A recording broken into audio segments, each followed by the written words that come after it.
سوتیلے بچے کے نام کے ساتھ سوتیلے باپ کا نام ڈال دیں آئی ڈی کارڈ میں اور بے فارم وغیرہ میں،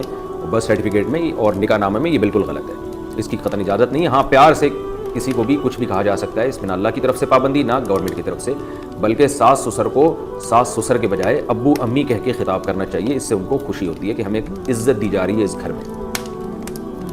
میت کو دفنانے کا طریقہ، میت کو قبر میں کیسے دفن کریں، سیدھا یا مکمل داہنی کروٹ پر؟ ابو سعد فیصل آباد۔ ابو سعد صاحب، اللہ تعالیٰ آپ کو زندگی دے، آپ کی عمر میں برکت دے،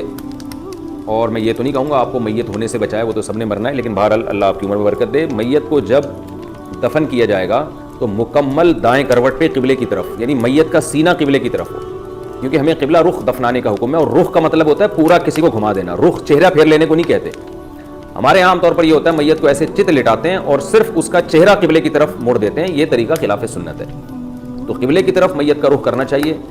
اور رخ کا مطلب ہوتا ہے جیسے ہم نماز میں قبلے کی طرف رخ کر کے ہمیں نماز پڑھنے کا حکم ہے۔ تو اب آپ بتائیں کوئی شخص جو ہے وہ قبلہ ادھر ہے اور وہ ادھر رخ کر کے نماز پڑھ رہا ہے، اور جب اسے کہا جائے قبلہ ادھر ہے تو وہ اپنا گردن یہاں گھما لیتا ہے، تو گردن گھمانے سے تھوڑی ہوگا۔ تو سینے کا رخ جہاں ہوتا ہے وہاں انسان کا رخ سمجھا جاتا ہے۔ آپ کا رخ، آپ کا جو سینہ ہے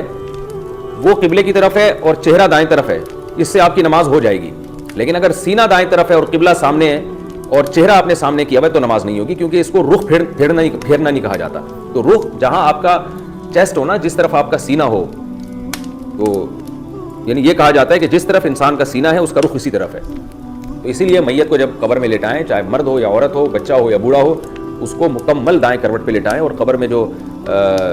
دیوار ہوتی ہے نا پیچھے مٹی کی، اس کی طرف ٹیک لگا دیں تاکہ وہ بیلنس ہو جائے، اس کا مکمل قبلے کی طرف ہو جائے۔